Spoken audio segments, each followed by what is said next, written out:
In this episode, I talk about how to know if you're expert enough to create an online course. Welcome to the Online Course Coach Podcast, brought to you by TrueFocusMedia.com. Whether you're a beginner or expert, this is the podcast for the latest in online course creation tips, news, interviews, and ideas. And here's your coach, Jeff Long. Welcome back to another episode of the Online Course Coach Podcast. And you know, every podcast is a little different. There are many, probably half or more, just me giving expert advice from my experience creating courses, building out platforms, both for large companies as well as influencers and entrepreneurs, as well as my coaching, whether it's one-on-one coaching, group coaching, or just talking with people like you at conferences and mastermind events and anywhere I can pick people's brain. And today we're going to be talking about something that I find is pretty prevalent, and we're going to go into some pretty deep topics today. So while the title is How to Know If You're an Expert Enough to Create an Online Course, we're also going to be talking about fear, about overwhelm, about frustration, and some of the things that honestly I've been dealing with, especially today. So I'll give you some background in that, kind of a peek behind the curtain, maybe why I'm frustrated, because I want to help you get past some of these fears that anyone has. You know, if you're in business, if you're an entrepreneur, if you're trying to make it happen, maybe you have courses, maybe you have a lot of them, maybe you have none. And just the process of owning your own business, of finding customers or clients or people to help and serve and making students with these courses, maybe you're like me. Sometimes it gets overwhelming. Now, I've talked about this in two other podcasts in a certain way. So the first one was about how to avoid the overwhelm of creating an online course. You can find that at onlinecoursecoach.com/overwhelm. I also talked about how to reduce the overwhelm from your student's perspective. So when you're building out your course, how do you make it so it's not just daunting or overwhelming for your students? So you can listen to that at onlinecoursecoach.com/student overwhelm. That's one word, student overwhelm. And you can find those links in the show notes. But today I want to talk about the question that I get asked a lot is, you know, am I expert enough, or am I enough of an expert to create an online course? Or maybe the thought that you're thinking in the back of your head is, you know, am I good enough or smart enough or an expert enough to create an online course? Now, just a little bit of background. I have been kind of stewing and bubbling and have a lot of these emotions just today. And that's one of the reasons why I just had to pick up the mic and record this podcast. So just this week, I have been planning out a lot of the things for 2019 for my own business, for this podcast, for upcoming courses and masterclasses and some cool things I want to be doing to help you, as well as to help my own corporate clients. And while that's really exciting, I get a lot of energy and excitement from that. It can also be overwhelming. And I'm somebody that when I have, you know, too many options, too many choices, too many things in front of me, I really do get overwhelmed. And sometimes I come to a standstill. And honestly, that's kind of how I've been for the past couple hours. You know, I have my to-do list in front of me that usually keeps me pretty engaged and moving forward. I have, you know, a bunch of people emailing me. I have a bunch of projects I'm trying to work on. And it's just been something that has been bubbling up in my head. And so I want to help you. You know, I've been doing this since 2003, having my own business, working with clients and students and coaching and all that good stuff. And so I know that there's a lot I can offer, but honestly, some of this is for me to help myself. You know, so I want to talk through this and help you, but selfishly, some of this will help me as well. So the first thing I want to talk about is, you know, how to know if you're expert enough to create a course. Now, are you the expert? You know, sometimes we think, well, how audacious of it for me to think that I am the expert, that I should create a course on whatever topic. You know, we covered this in my group coaching program. And that was a couple breakthroughs, was people realizing that, they are an expert, and it's okay to think of themselves as an expert. So if you're struggling with this, think of as many ways that you could add value, improve lives, save your customer, your client time, help them add a new revenue stream, help them be more calm or balanced, help them communicate effectively with their friends or family. Whatever that is, that experience that you have in your life, in your business, in the course you're trying to create, I would recommend writing those down. Because, and we'll talk about this here in a little bit, but the more you can revert back to and look at this list of skills and experience and things that you have that's, kind of bubbling out of your personality, sometimes that helps reduce the overwhelm. And that's what I actually did today. I have a list of, I don't know, it's a long list of some of my experiences, some of my skills, some of my, who I am and my network and who I've been able to help and some of the influencers and large companies. And it got me thinking, you know what? Like, I'm really good at XYZ. It really helped, and not in a braggadocious way, but sometimes, and am I the only one here? Sometimes I get overwhelmed and I just need to remember, you know what? I am really good at what I do, because we look at maybe other people. We look at what we haven't done. We look at some of the things that, we haven't been able to accomplish, and we focus on those.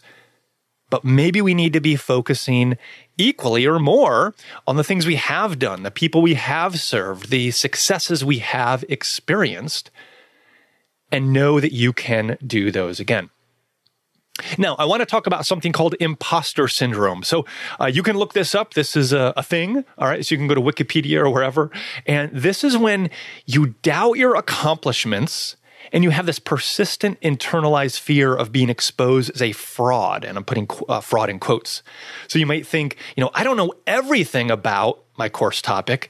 And because of that, my audience will think I'm a fraud. That's so easy. So, do you struggle with this? Is it something that holds you back, or is it just kind of in the back of your mind? Hey, I don't know 100% about X, Y, and Z. Or maybe you look at somebody else that's further along. Maybe it's an author or somebody famous or somebody that seems to be making a lot of money or making a big impact. And you get discouraged and you think, well, I'm not them, right? Who do I think I am to have a course on this topic? And, one of the reasons I'm doing this podcast is just this morning, I was listening to an interview, somebody not even in my industry, not even, a person that's doing what I'm doing necessarily or whatever. But yet I got jealous. I got discouraged. I thought, man, if they can do it, they're much younger and they've, had, whatever success in their life. What am I doing wrong? And I kind of got down on myself, and we'll talk about how to get through that. So with imposter syndrome, here's what I do. I recognize it and I push towards it. I push through it because I know that good things happen when I move past the fear, when I move through the fear. And honestly, success usually happens. So I want you to push past the fear. So make a list of all the reasons you need to create your course. And maybe I should have said that a little differently with a little more emphasis. Make a list of all the reasons you need to create your course. So why do you want to help your audience? What are the things that you can offer that maybe other courses don't? And don't get discouraged. Oh, Jeff, there's, other courses on my topic. Of course there are. The internet's a big place because the world's a big place. I haven't done a head count, but I know there's, a couple billion people in the world right now, right? It's only growing. So there's going to be duplicate content. There's going to be similar people in your area, different competitors, but you offer something unique because you are unique, right? Now, I also want you to make a list of what will happen if you don't create your course. So if you're completely happy in your life, in your business, maybe you're influencing a lot of people, you're making a lot of money. If you don't create the course, what does that mean? And maybe you'll find out, you know what? Honestly, if I don't create this course, no big deal. But maybe you feel like you could leverage the course, so you could sell the course and save your time.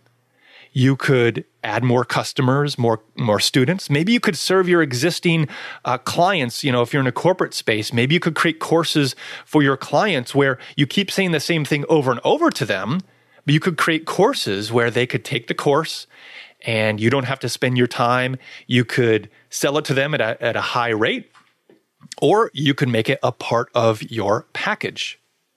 I had a conversation with my friend Kamanzi Constable recently. You can find that at onlinecoursecoach.com/Kamanzi. That's Kimanzi, Kamanzi.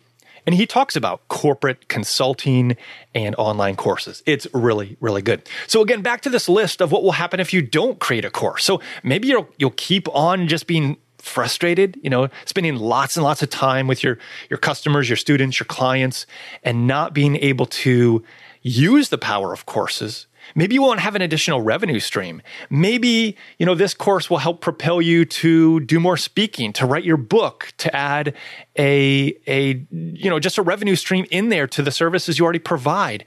So if you don't do that, maybe that is a big deal. And then weigh the options. Is the list of reasons why you have to create the course bigger than the ones that if you don't create your course? I don't know. Only you can determine that.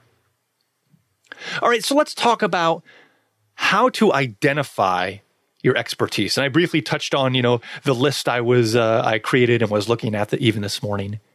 So I want you to write down. Now, if you're driving, please don't write this down. All right, I want you to write down, if you're not driving, what are you good at that is unique or solves a pain point? All right, so write all these things down. Maybe, it's your experience. Maybe it's your training. Maybe it's your certification. Maybe you're just good at numbers and math, or maybe you're good at relating to people and calming people down and soothing their fears. Maybe you're a good listener. Whatever those are, if you've had any experience in life, which, if you're over probably 7 years old, 13 years old, whatever that is, whatever that experience is, what are you good at? And this doesn't have to mean what are you the best at in the world, all right? I'm just saying, what are you good at? Secondly, what are you passionate about and energized about in regards to your topic? Because you can be good at many things, but if you're not excited about it, why create a course on that topic? I'm trying to think of an example here with me off the top of my head, which I can't, so I'm going to move on. But, there are things I'm good at that I'm not excited about them. I'm not energized. And so why would I create a course on that topic? And then what are some sub-skills you are good at? So example, I've been doing this for 15 years. My company, my agency, we do web design. So within that, we obviously do course creation. We know WordPress frontwards and backwards, inside and out. We can do e-commerce creation. We can do membership site creation. There are many sub-skills that I'm good at and my team is good at. So that could include marketing. That could include course creation and planning your course and building your email list. And, there are so many sub-skills within online courses, within web design, within, all this stuff. So once you write those down, think of 3 topics that you're good at, that you're passionate about, and maybe you have sub-skills within that you could create a specific course. Because, if you just create a course on how to teach English as a second language, that's really good. But what's a sub-skill or subset of that? So maybe it's how to learn English as a second language so you can do better in board meetings, or so you can be a better salesperson, or whatever that might be. Find a subset in your topic. We call that a niche. We call that niching down or finding a specialty. All right, so once you've identified that, think about what's holding you back. All right, is it fear? We talked a little bit about imposter syndrome, but is it fear? I found a lot of times people are very fearful. And I struggle with this too. So how do you overcome fear? Well, one thing I do, and I've been teaching my daughters this too. They're 4 and 7, and I try to tell them anytime I'm scared. So I've recently, kind of as a fun side project, gotten into some real estate investing, I briefly talked about it on the podcast before. And honestly, the first project was very scary. I'm thinking, man, this is a lot of money. This is a lot of time I'm spending. Will this work? Will, all the things that my mentors and courses and things have told me to do, is this going to help? And I told my daughters, you know what? I'm really scared of this. And I think it's going to work out fine. I don't really know. But I ran towards the fear. And honestly, once I did my first property, my first investment, I was hooked. I was addicted. Most of the pain, the learning, the difficulty was behind me. And that's kind of like with a course, right? It can be overwhelming. You can have fear. You can have overwhelm and doubt. But once you create that course and launch it and make some money, it's kind of exciting. And it's kind of addicting, right? And that's one of the reasons why I got into this podcast, this whole, podcast, online course coach podcast, was because I love teaching and training. And I also love using technology to help people find and create new revenue streams through teaching. It's kind of all the things that I've been doing for the past 15 years. And I thought, you know what? I can help other people. And so I started to do that a few years ago. So how do you overcome fear? Well, like I said, just know that the first time you do anything, it's scary. It's hard. There's a learning curve. There's confusion. That's one of the reasons why I have this podcast.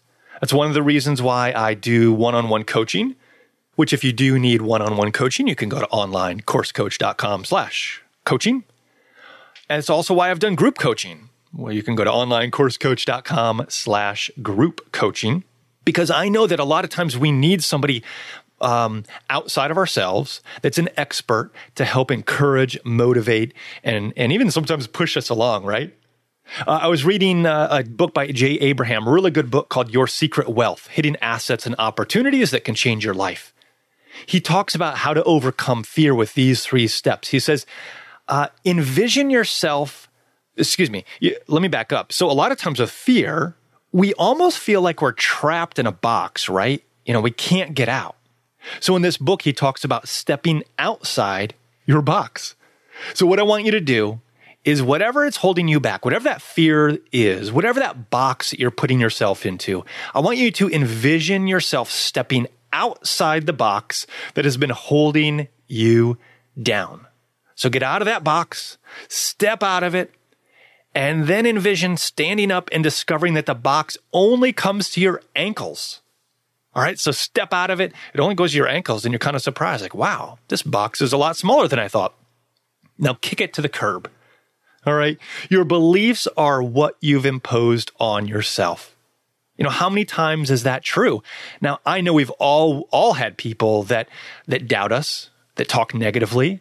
I have some good friends, family members that have talked bad about me, discouraged me. So there are some outside influences, but most of my limitations are in my mind. All right. So again, I want you to envision standing up in your box, discovering that that box only comes to your ankles. Just kick that box to the curb. All right. So don't compare the middle to someone else's top. I've heard that said in different ways. Don't compare your practice to somebody's all-star game. So many times we look at somebody that's further along and we get so discouraged, right? So don't compare your middle, where you are kind of in the messy middle of trying to figure it out, to someone else's mountaintop experience. A couple other ways I've overcome fear is I just know that comparison steals joy. The podcast I was listening to this morning, that person, I don't even know why it kind of got me down, but I was comparing myself to them. And that really will rob your joy. Another way I overcome fear is by looking at things that inspire me, that motivate me. So that might be a quote, might be a Bible verse. In fact, 2 Timothy 1:7. You can look it up in different versions, but one of the versions says, "For God has not given us a spirit of fear, but of power and of love and of a sound mind." And obviously it's key to read the other verses in that passage to not take it out of context. But, we're not supposed to have this spirit of fear. We're supposed to have power, of love, and of a sound mind. Other versions call it to be self-controlled. So make a list of your skills, your accomplishments, who you've worked with, who you've served, who you've helped, and look at this list when you're overwhelmed, when you're discouraged, and when you're fearful. And do what I do. I try to turn it into motivation. Now, I don't do this perfectly. I don't do it well every time, but turn that fear into motivation. So here is one of the success principles I believe is when I see somebody else doing it, I think, hey, if they can do it, I can do it in my own unique way as well. I'm not going to do it exactly like they are. I'm not going to have the exact same results. It might have better results, in fact. But I know that I'm not some superhuman person, and neither are they. So if they can do it, why can't I do it in my own unique way? And be thankful that you want more. If you're overwhelmed, if you're discouraged, if you're fearful, be thankful that you want more.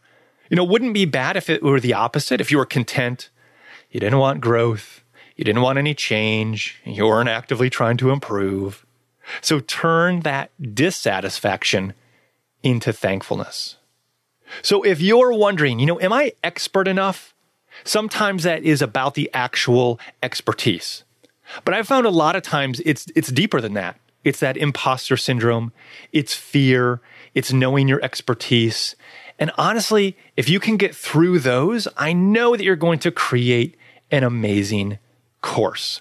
So if you feel like you're not expert enough, write down those things where you are very talented. You have the skills, because I can guarantee the person that you're comparing yourself to doesn't have that same set of skills, of abilities. And honestly, maybe they have a whole team around them.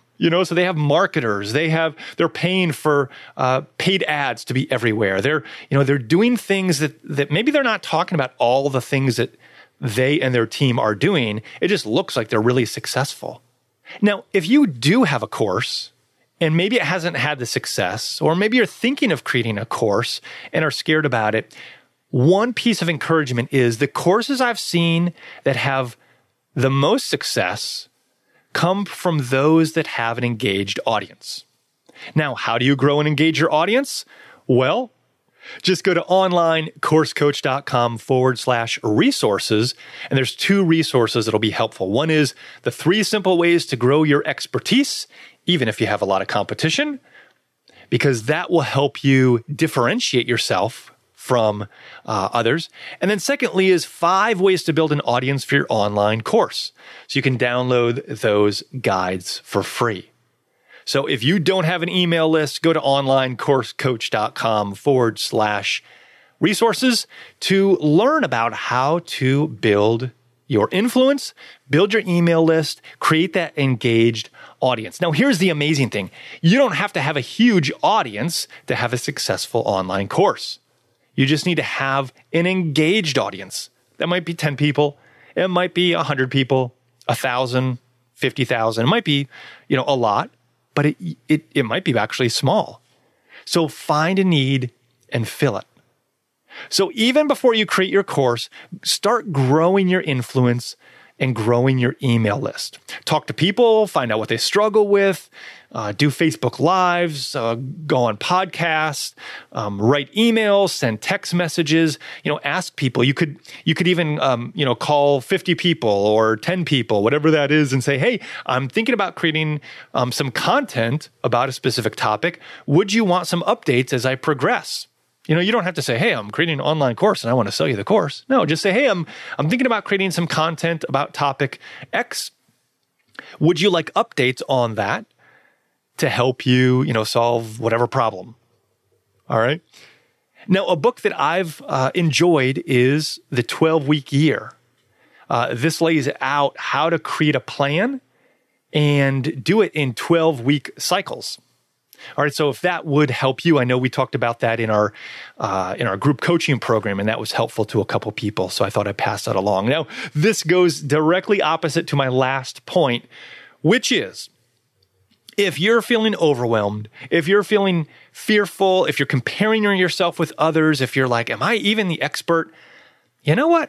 Maybe you just need to, for a couple weeks, stop reading books, stop listening to podcasts, stop watching videos, stop reading blogs. Maybe you just need to get to work. right? Maybe you're comparing yourself because you're always seeing other successful people and kind of this face that they're putting on for different videos and books and podcasts and blogs and whatever. Maybe you just need to turn that off and do what you need to do. Maybe you need to create your first course. Maybe you need to market your existing course or create additional courses to supplement your first course. I found with progress comes excitement. But at the very bottom of that, as you're planning your course, or at the very bottom of that mountain, it's daunting, right? But forward momentum creates excitement. So if you're struggling with all this, figure out why. Why do you have that fear, that imposter syndrome, that overwhelmed? I'm guessing it's not because you're not an expert. I'm guessing it's because you have some of those deeper concerns. But if you're struggling with the type of expert you are, write down your skills, your abilities, your accomplishments, how you've helped people, and that will help you get started. Well, as we close, I want to tell this story, which I've told a few times. So if you're brand new, this will be new. If you're not, maybe this will be a good reminder. So when I was a kid in junior high, I came home overwhelmed with all the homework, with all the tests, with all the things I had to do. And so my dad said, "Hey, Jeff, go outside, get a bundle of sticks and bring them in here." And it's kind of strange. We don't normally bring sticks inside, but okay, whatever. So I go get a bundle. I bring them in. He says, "All right, Jeff, go ahead and break that pile of sticks." And being the, naive, maybe overconfident junior higher, I thought, well, of course, I'm pretty strong. I can break these. Well, the pile of sticks was big enough that I couldn't break them. My dad said, "All right, Jeff, hand me this pile of sticks." And so I handed it to him, and he just gave me one stick. He said, "All right, break this one stick." So I broke the stick. Handed me another stick. I broke that one. And the next one I broke. Soon enough, I had broken all the sticks. The entire pile was, at my feet, broken in half. So obviously, what can you do to break one stick today? Maybe it's download this resource, at onlinecoursecoach.com/resource. Maybe it's to look inside yourself and to try to figure out the imposter syndrome. Maybe it's just sitting down and outlining your course. Maybe it's as simple as that. Whatever that is, please do that. Well, hey, I hope this podcast episode was helpful for you. I know it's been kind of therapeutic and helpful for me as I kind of talk this through, but I know as I've talked with a lot of people that I've coached, people that I've talked to, that this content is helpful as well. Lastly, if you want to do me a favor, you can go to onlinecoursecoach.com/subscribe. You can subscribe by email, as well as your favorite podcast application. So maybe it's iTunes or Stitcher or Google Music or Google Podcasts. Whatever that is, subscribe there. Leave me a comment. I would be more than honored to hear your thoughts about the podcast. And with all this, don't just listen. Make sure you're moving ahead. Move past that fear, through the fear, knowing that when you move through the fear and start to accomplish some things, even if it's just a little bit of forward momentum, you are going to get more momentum and more momentum. And so sometimes it's just like rolling a snowball down the hill. You just need a little bit of momentum to have that ball roll down the hill, get bigger and bigger, and you get more excited and more excited. So start today. Whatever that is that you've been putting off, start today. All right, well, thanks for listening so much to the Online Course Coach podcast. It is my goal to help you to teach many, to impact millions.